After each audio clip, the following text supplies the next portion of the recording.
This is a lesson on Gay-Lussac's law, and Gay-Lussac's law is the third gas law that we're talking about. We've already talked about Boyle's law, and we've talked about Charles' law, and now we're on Gay-Lussac's law. And Gay-Lussac's law is a relationship between pressure and temperature. And again, if you'll notice, if you'll see here in the definition, it says that the pressure of a fixed gas, that means that the volume is the same, varies directly with the Kelvin temperature. And again, notice that it's the Kelvin temperature. And mathematically, you'll see that it expressed as P1 over T1 equals P2 over T2. And again, remember that the temperature has to be in Kelvin. Just remember that, recall that. Remember, to find the Kelvin temperature, you're going to take, I'm sorry, just a minute.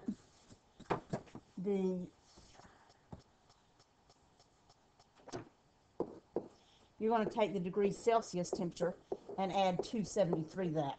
Now, be careful. If it's already in Kelvin, you want to leave it in Kelvin, okay? This is so much like the other laws. There's really not a lot of other explanation to go with it. It kind of makes sense that if you increase the temperature, that the pressure would increase. They vary directly, as I said, because think about it, if the temperature increases, the particles are moving faster. That means they will hit the sides of the container and each other harder, so pressure increases.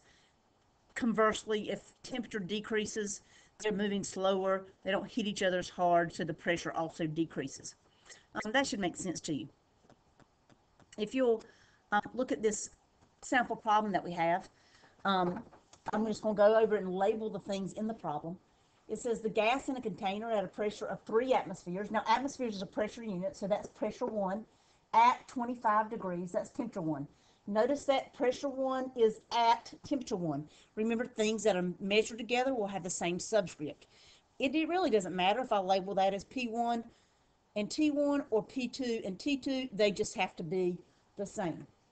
Then it says the directions on the container warn the user not to keep it in a place where the temperature exceeds 52. Now, that's just extra information. That really is not important to the problem. But what is important to the problem is the next sentence. What would the gas pressure, that means that's what we're looking for. We're looking for the pressure of the gas, pressure 2, in the container be at 52 degrees Celsius. So 52 degrees Celsius becomes pressure 2. If you'll notice here, we have two pressures, 2 temperatures, volume is constant, so we're going to use Gay-Lussac's law. Pressure 1 over temperature 1 equals pressure 2 over temperature 2.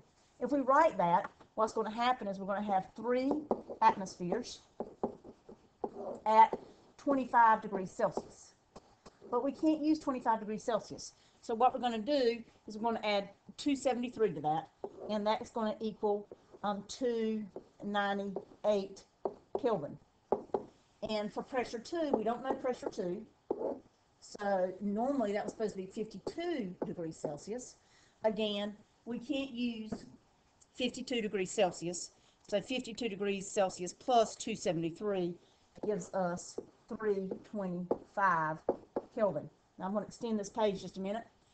If I rewrite that so you can see it a little bit more clearly, basically I have 3 atmospheres divided by 298 Kelvin equals pressure 2 divided by 325 Kelvin. Solve for that. What we're going to do is we're going to multiply both sides by 325. Oops, excuse me. I left out the 5 there.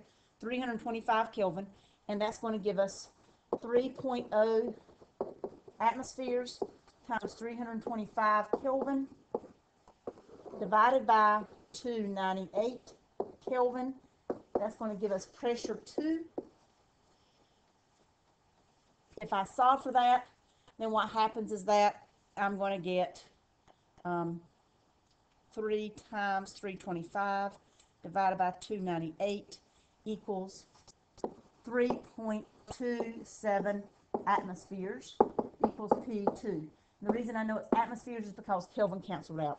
And if you remember, or if you'll notice, temperature went from 298 to 325. Temperature went up. You would expect pressure to go up, which in fact it did. All right. So that's how you do this example problem for this. Now here's sample problem 2. If you're watching this video for the first time, what I would suggest you do here is pause the video just for a moment. Try this sample 2 without looking at my answers. And then after you get your answer, start the video again and see if you did it right. I'm going to go ahead and do the problem right here. So I'm going to label it first. You have a sample of helium gas, has a pressure of 1.2 atmospheres at 22 degrees Celsius. What is the Celsius temperature? At what Celsius temperature will helium reach if the pressure is 2 atmospheres? So that's pressure 2. So we have 2 temperatures, 2 pressures. We're going to use Gay-Lussac's law. Excuse me, wrong thing.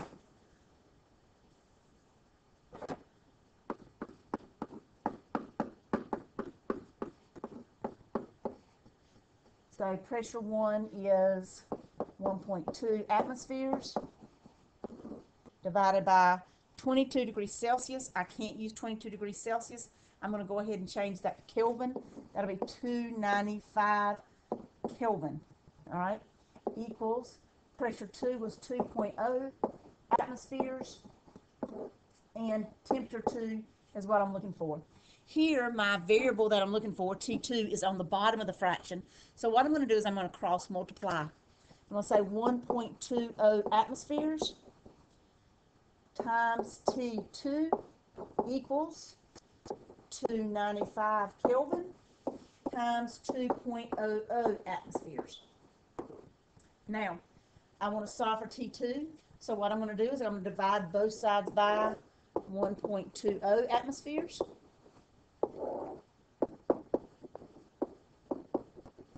Okay, over here it cancels out. Here, atmospheres cancel out. And now I'm just going to do my math. T2 equals 295 times 2 divided by 1.2, and I get 492 Kelvin. Now, I did round that number. It actually comes out like 4.91.6 repeating. I'm sorry, I said that wrong. 491.6 repeating. I do want you to notice one thing. In the problem, it says at what Celsius temperature. This is Kelvin temperature. So in order to get Kelvin temperature, I'm going to subtract 273. So this answer minus, again, let me erase that a little bit. I want to minus it. I don't want to do an arrow. Minus 273 equals 219 degrees Celsius, and that is my answer. So that's how you do Gay-Lussac's law. Again, very similar to Boyle's, very similar to Charles. Gay-Lussac's law. Most important thing, remember to make sure that your temperature is in Kelvin.